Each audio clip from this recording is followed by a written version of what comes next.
Quantitative ടെക്നിക്കിലെ correlation എന്ന് പറയുന്ന ചാപ്റ്ററിൽ വരുന്ന പ്രോബബിൾ എറർ എന്ന് പറയുന്ന ഒരു പാർട്ടാണ് ഇന്നത്തെ ക്ലാസ്സിലൂടെ നമ്മൾ ഡിസ്കസ് ചെയ്യുന്നത്. ക്വാണ്ടിറ്റേറ്റീവ് ടെക്നിക്കിലെ കുറെ ക്ലാസ്സുകൾ നേരത്തെ നമ്മൾ ഓൾറെഡി ഡിസ്കസ് ചെയ്തതാണ്. അതിന്റെയൊക്കെ ലിങ്ക് ഞാൻ ഡിസ്ക്രിപ്ഷൻ ബോക്സിൽ കൊടുക്കുന്നുണ്ട്. ആ ക്ലാസ്സുകളൊക്കെ വാച്ച് ചെയ്യുക. അതേപോലെ കോറിലേഷനുമായിട്ട് ബന്ധപ്പെട്ട് Karl Pearson's coefficient of correlation എന്ന് പറയുന്ന ഒരു പാർട്ട് നമ്മൾ ഓൾറെഡി ഡിസ്കസ് ചെയ്തിട്ടുണ്ട്. ആ ഒരു ക്ലാസ് കൂടെ വാച്ച് ചെയ്തതിന് ശേഷം ഈ ക്ലാസ് കാണുക. അതോടൊപ്പം നിങ്ങൾ ഈ ചാനൽ ആദ്യമായിട്ട് കാണുകയാണെങ്കിൽ ഈ ചാനൽ സബ്സ്ക്രൈബ് ചെയ്യുക. അതോടൊപ്പം നിങ്ങളുടെ കൂട്ടുകാരിലേക്ക് ഈ ക്ലാസ് അയച്ചു കൊടുക്കുക. അപ്പൊ നമുക്ക് ക്ലാസ്സിലേക്ക് പോകാം. കോഎഫിഷ്യന്റ് ഓഫ് കോറിലേഷൻ എന്ന് പറയുന്ന ഒരു പാർട്ട് നമ്മൾ ഓൾറെഡി ഡിസ്കസ് ചെയ്തിരുന്നു കഴിഞ്ഞ ക്ലാസ്സുകളിൽ. ഈ ഒരു കോഎഫിഷ്യന്റ് ഓഫ് കോറിലേഷൻ കാൽക്കുലേറ്റ് ചെയ്യുന്നത് നമുക്കറിയാം സാമ്പിൾസിൽ നിന്നാണ്. ഓക്കെ, സാമ്പിൾസ് എടുത്തുകൊണ്ടാണ് കോഎഫിഷ്യന്റ് ഓഫ് കോറിലേഷൻ കാൽക്കുലേറ്റ് ചെയ്യുന്നത്. അതുകൊണ്ട് തന്നെ അവിടെ ഒരുപാട് എറേഴ്സ് വരാനുള്ള സാധ്യതകൾ കൂടുതലാണ്. ഓക്കെ, അപ്പൊ അത്തരം കേസിലാണ് നമ്മൾ പ്രോബബിൾ എറർ കാൽക്കുലേറ്റ് ചെയ്യുന്നത്.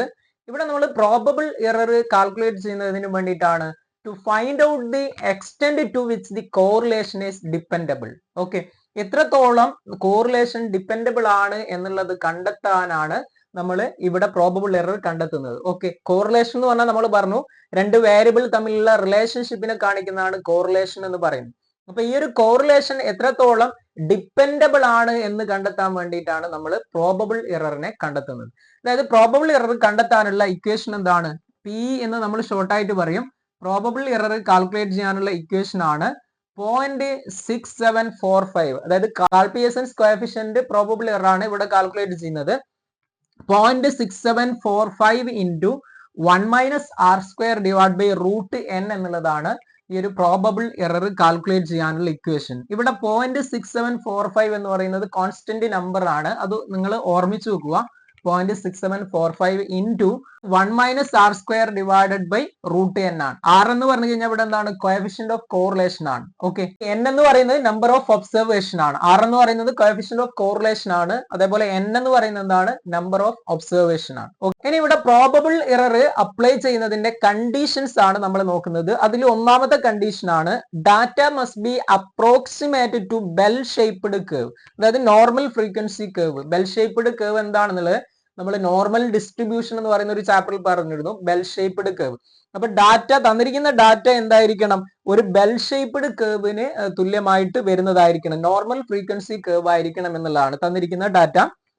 അതേപോലെ P computed must have been based on the sample of that universe. Okay, യൂണിവേഴ്സിൽ നിന്നുള്ള ഒരു സാമ്പിൾ എടുത്തുകൊണ്ടായിരിക്കണം നമ്മൾ പ്രോബബിൾ എറർ കാൽക്കുലേറ്റ് ചെയ്യുന്നത്. അതായത് യൂണിവേഴ്സ് ആണ്, മൊത്തം യൂണിവേഴ്സിൽ നിന്നുള്ള ഒരു സാമ്പിൾ എടുക്കണം. അത്തരത്തിൽ നമ്മൾ പി കാൽക്കുലേറ്റ് ചെയ്യണം എന്നുള്ളതാണ്.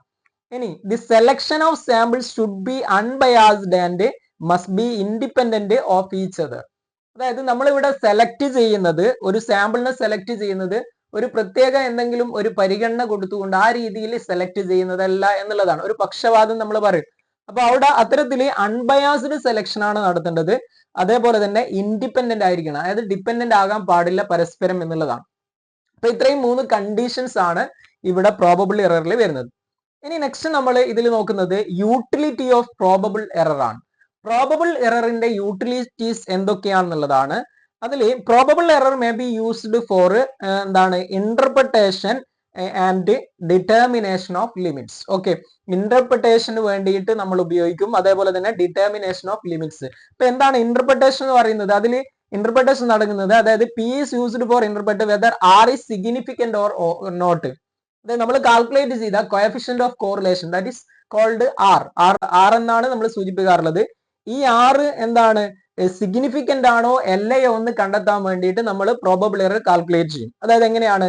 If R is less than P, നമ്മൾ കാൽക്കുലേറ്റ് ചെയ്ത coefficient of correlation that is R എന്ന് പറയുന്നത് പ്രോബബിൾ എററിനേക്കാളും കുറവാണ് വരുന്നതെങ്കിൽ അവിടെ ദർ ഈസ് നോ കോറിലേഷൻ എന്നുള്ളതാണ്. അവിടെ കോറിലേഷൻ ഇല്ല എന്നുള്ളതാണ് അർത്ഥം.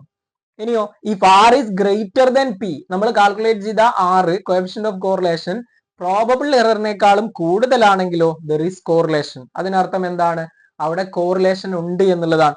ഇനി if R is greater than 6 times of P, okay, അതായത് പ്രോബബിൾ എററിന്റെ 6 timesനേക്കാളും കൂടുതലാണ് ആർ വരുന്നതെങ്കിൽ ദർ ഈസ് സിഗ്നിഫിക്കന്റ് കോറിലേഷൻ എന്നുള്ളതാണ്. അതിനർത്ഥം എന്താണ്?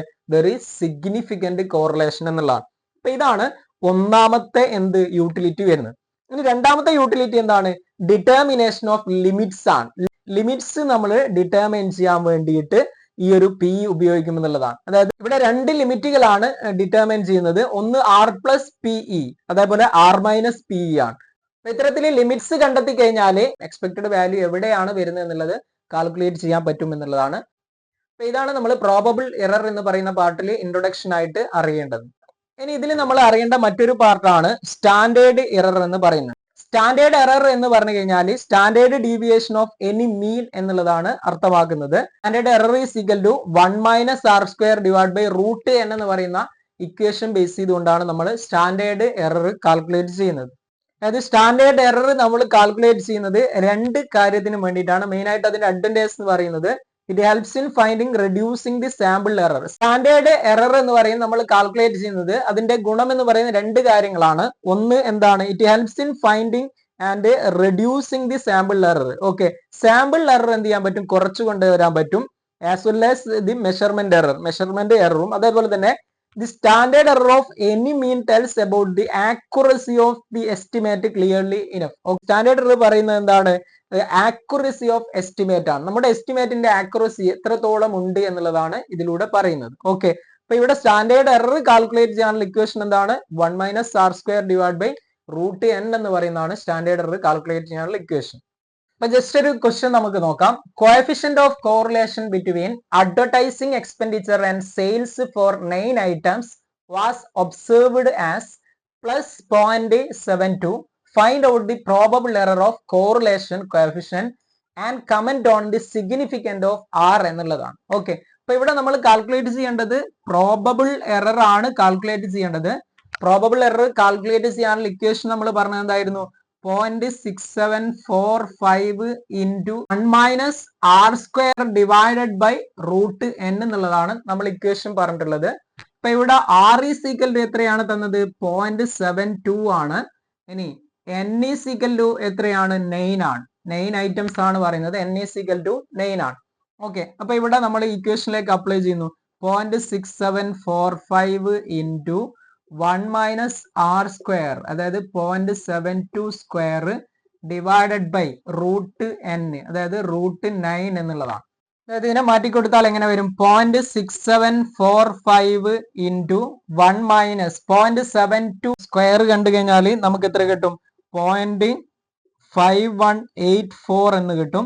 ഓക്കെ, ഡിവൈഡ് ബൈ റൂട്ട് 9 എന്ന് പറഞ്ഞു കഴിഞ്ഞാൽ എത്രയാണ്? 3 ആണ്. ഓക്കെ, ഇനി ഇവിടെ നെക്സ്റ്റ് നമ്മൾ 0.6745 ഇൻറ്റു 1 മൈനസ് 0.5184 നമ്മൾ കാൽക്കുലേറ്റ് ചെയ്യുന്നു. 0.4816 ഡിവൈഡ് ബൈ 3 എന്ന് കിട്ടും. മൾട്ടിപ്ലൈ ചെയ്ത് കഴിഞ്ഞാൽ എങ്ങനെ വരും? 0.3248 ഡിവൈഡ് ബൈ 3 എന്ന് കിട്ടും. ദാറ്റ് ഈസ് ഈക്വൽ ടു എന്ത് കിട്ടും? 0.108 എന്ന് ആൻസർ കിട്ടും. ഇപ്പൊ പ്രോബബിൾ എറർ എന്താണ്? 0.108 ആണ്. ഇനി ഇതിന്റെ സിഗ്നിഫിക്കൻസ് ലെവലാണ് ചോദിക്കുന്നത്. Comment on the significance. അപ്പൊ കമന്റ് ഓൺ ദി സിഗ്നിഫിക്കൻസ് കാണാൻ നമ്മൾ എന്ത് കാണണം? 6 ടൈംസ് കാണുക. ഇതിന്റെ 6 ടൈംസ് ഓഫ് പി നമ്മൾ കാൽക്കുലേറ്റ് ചെയ്യുന്നു. അതായത് ഇതിന്റെ 6 ടൈംസ് കണ്ടു കഴിഞ്ഞാൽ ഇസിക്കൽ ടു 6 ഇൻറ്റു 0.108 0.648 എന്ന് കിട്ടും. ഇനി നമ്മൾ നോക്കേണ്ടത് if R is greater than 6 times of P.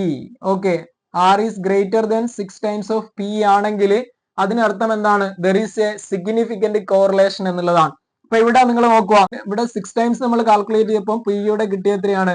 0.648 ആണ്. നമ്മുടെ കോറിലേഷൻ എത്രയാണ്? ആർ ഈസ് ഈക്വൽ ടു 0.72 ആണ്.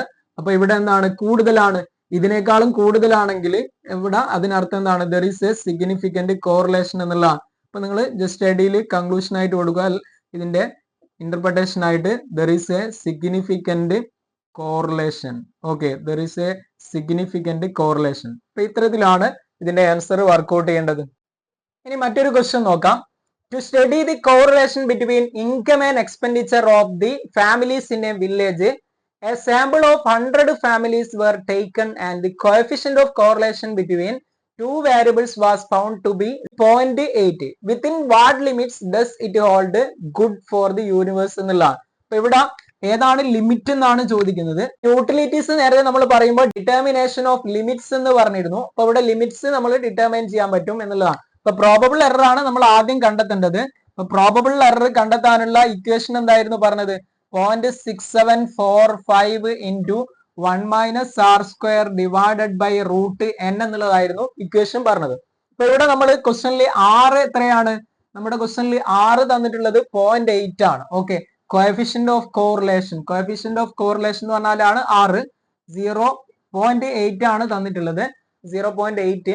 ദെൻ അതേപോലെ തന്നെ 100 ഫാമിലീസ് ആണ്. n ഈസ് ഈക്വൽ ടു എത്രയാണ്? 100 ആണ്. അപ്പൊ നമുക്ക് ആദ്യം p കണ്ടെത്താൻ 0.6745 ഇൻറ്റു 1 - r², അതായത് 0.8 സ്ക്വയർ ഡിവൈഡ് ബൈ √100 എന്ന് കിട്ടും.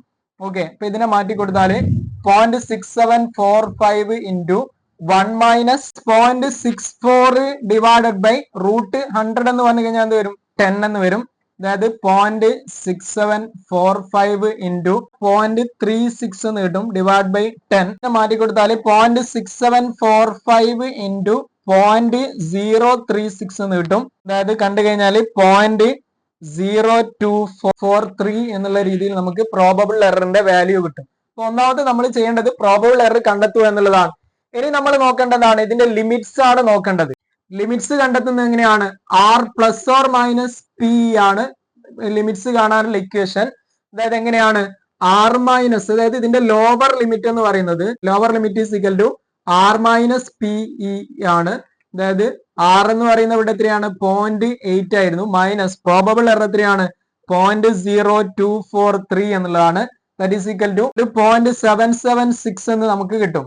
ഇനി ഇതിന്റെ അപ്പർ ലിമിറ്റ് കൂടെ നമ്മൾ കാൽക്കുലേറ്റ് ചെയ്യുന്നു. അപ്പർ ലിമിറ്റ് എന്ന് പറയുന്നത് എന്തായിരിക്കും? Upper limit is equal to r plus p ആണ്. r പ്ലസ് p ആണ്. അതായത് പ്ലസ് ഓർ മൈനസ് ആണ് നമ്മൾ കാൽക്കുലേറ്റ് ചെയ്യുന്നത്. അപ്പൊ ഇവിടെ 0.8 പ്ലസ് 0.0243 എന്ന് വരും. അതായത് കണ്ടു കഴിഞ്ഞാൽ 0.8243 എന്ന് നമുക്ക് കിട്ടും. അപ്പൊ ഇവിടെ നമ്മൾ അപ്പർ ലിമിറ്റും ലോവർ ലിമിറ്റും കാൽക്കുലേറ്റ് ചെയ്തപ്പോൾ നമുക്ക് കിട്ടിയ വാല്യൂസിന് ഇടയിലാണ് എന്ത് വരുന്നത്? ഇവിടെ r വരുന്നത്. അപ്പൊ ഇവിടെ നമ്മളോട് ചോദിച്ചത് within what limit does it hold good for the universe എന്നുള്ളതാണ്. അപ്പൊ ഇവിടെ എന്താണ്? ഇത് രണ്ടിന്റെ ലിമിറ്റിന്റെ ഇടയിൽ വരലാണ്. അതായത് ഇവിടെ r = 0.8 ആണ്. ഇത് രണ്ടിന്റെ ഇടയിൽ വരലാണ് എന്ത്? ഗുഡ് എന്ന് പറയുന്നത്. അപ്പൊ ഇവിടെ എന്ത് കൊടുക്കുക? അടിയിൽ ജസ്റ്റ് നിങ്ങൾ ഇതിന്റെ കൺക്ലൂഷൻ ആയിട്ട് കൊടുക്കുക. എക്സ്പെക്റ്റഡ് വാല്യൂ അതായത് r lies between 0.776 and 0.824. Okay, അപ്പൊ ഇതിന്റെ ഇടയിലാണ് എന്ത് ചെയ്യുന്നത്? എക്സ്പെക്റ്റഡ് വാല്യൂ r വരുന്നത്, 0.8 വരുന്നത്. അപ്പൊ ഇത്രയും കാര്യങ്ങളാണ് നമ്മൾ പ്രോബബിൾ എറർ എന്ന് പറയുന്ന പാർട്ടിൽ മനസ്സിലാക്കേണ്ടത്. ജസ്റ്റ് വർക്ക്ഔട്ട് ചെയ്ത് നോക്കുക. വീണ്ടും കാണാം. Thank you.